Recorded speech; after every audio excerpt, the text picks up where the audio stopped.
रहे हैं ब्राज़ील, वो G20 के लिए जा रहे हैं। वहाँ पे लाइकली पॉसिबिलिटी ये है कि वो चाइनीज़ प्रेसिडेंट शी जिनपिंग से मिलेंगे।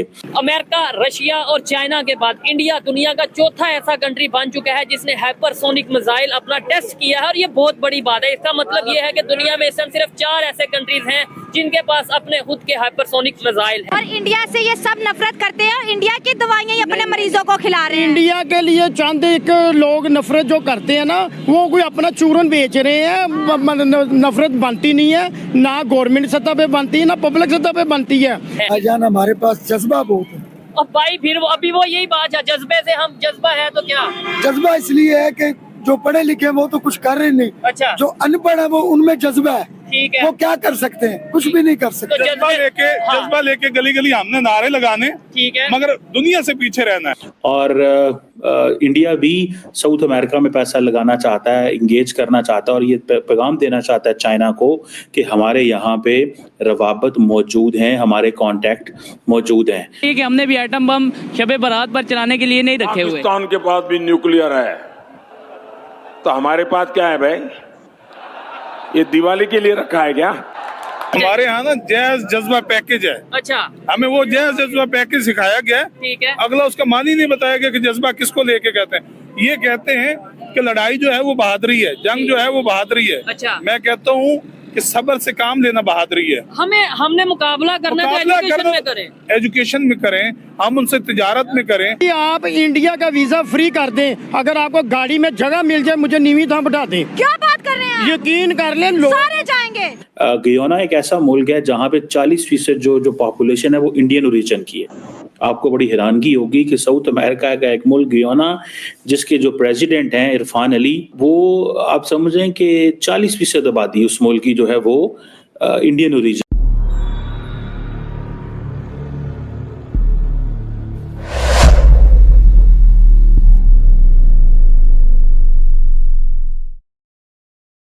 अमेरिका, रशिया और चाइना के बाद इंडिया दुनिया का चौथा ऐसा कंट्री बन चुका है जिसने हाइपरसोनिक मिसाइल अपना टेस्ट किया है, और ये बहुत बड़ी बात है। इसका मतलब ये है कि दुनिया में इस समय सिर्फ 4 ऐसे कंट्रीज हैं जिनके पास अपने खुद के हाइपरसोनिक मिसाइल हैं। इसी वाले से पाकिस्तानी पब्लिक से बात करेंगे कि टेक्नोलॉजी में कभी हम सुनते हैं इंडिया चांद पे पहुंच गया, कभी हम सुनते हैं उन्होंने अपने मिसाइल बना लिए, कभी हम सुनते हैं उन्होंने अपना एयरक्राफ्ट बना लिया, यानी आईटी में वो कहां से कहां चले गए। पाकिस्तान इस हवाले से अपनी पब्लिक क्या ओपिनियन रखती है जानेंगे।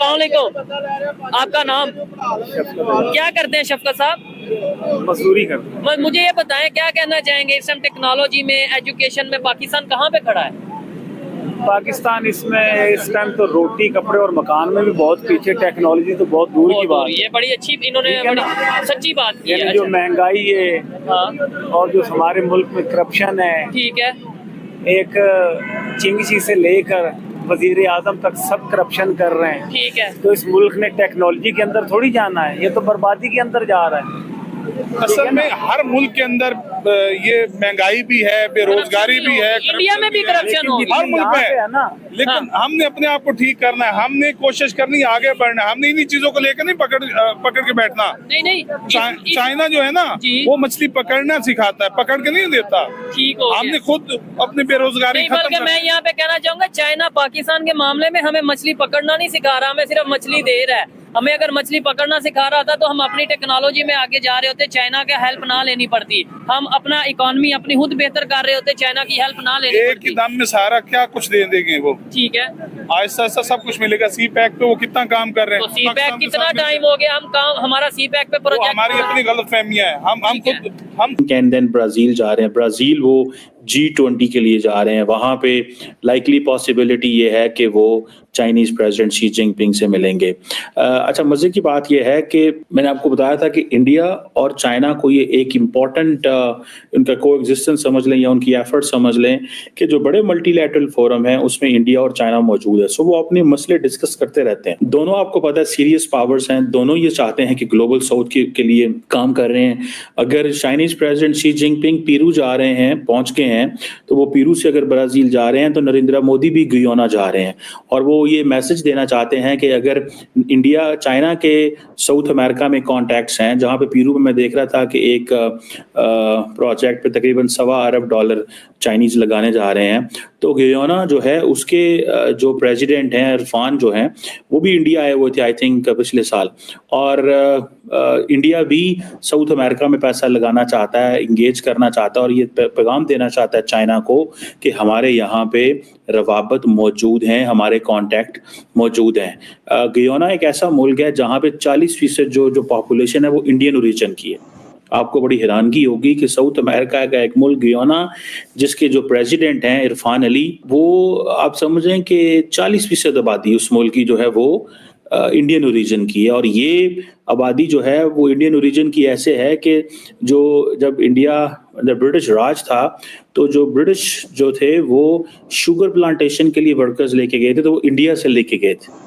तो इंडिया देखें किस तरह आपने ग्लोबल साउथ में कनेक्शंस को डीप कर रहा है, पुराने हिस्टोरिकल कल्चरल कनेक्शंस को जगा रहा है और अपनी जो कल्चरल अफिनिटी है उससे फ़ायदा ले रहा है। इंडियन जो ट्रेडिशन है दिवाली का या पगवा का, ये सारे की यहाँ जो डिफरेंट कुजीन्स हैं इंडियन, वो वहाँ पे गियानीज कल्चर के अंदर मौजूद है। इवन कि बॉलीवुड फिल्में भी जो हैं और इंडियन म्यूजिक भी बड़ा वहाँ पे पॉपुलर है। सो ये इंडिया बेसिकली चाइनीज और इंडियंस का कंपटीशन है, अफ्रीका हो या लैटिन अमेरिका, दोनों मुल्क कॉन्टिन्यूसली इस काम पे लगे हुए हैं कि कैसे चीज़ें करना है। G20 जो इम्पोर्टेंट अजलास है वहाँ पे देखें, आपको याद होगा पिछले साल इंडिया के अंदर G20 का सेशन हुआ था, और जब इंडिया के अंदर G20 का सेशन हुआ था, समिट हुई थी, तो इंडिया ने इसको सितंबर में I think if I am not wrong करवा लिया था, बिकॉज उस वक्त स्मॉग थी वहाँ पे। तो उन्होंने सोचा कि दिस इज बेटर कि हम स्मॉग गेस्ट को इनवाइट करने से बेहतर है कि हम उनको 1-2 महीना पहले इनवाइट कर लें। अब इंडिया जो है वो G20 का इम्पोर्टेंट मेंबर है और नरेंद्र मोदी ऐसे फोरम्स पे जाते हैं और ग्लोबल साउथ के एजेंडे को पेश करते हैं। वो समझते हैं कि हम G7 के अंदर तो एज ए गेस्ट बुलाए जाते हैं, लेकिन हम G20 के इम्पोर्टेंट रुकन एंड मेंबर हैं।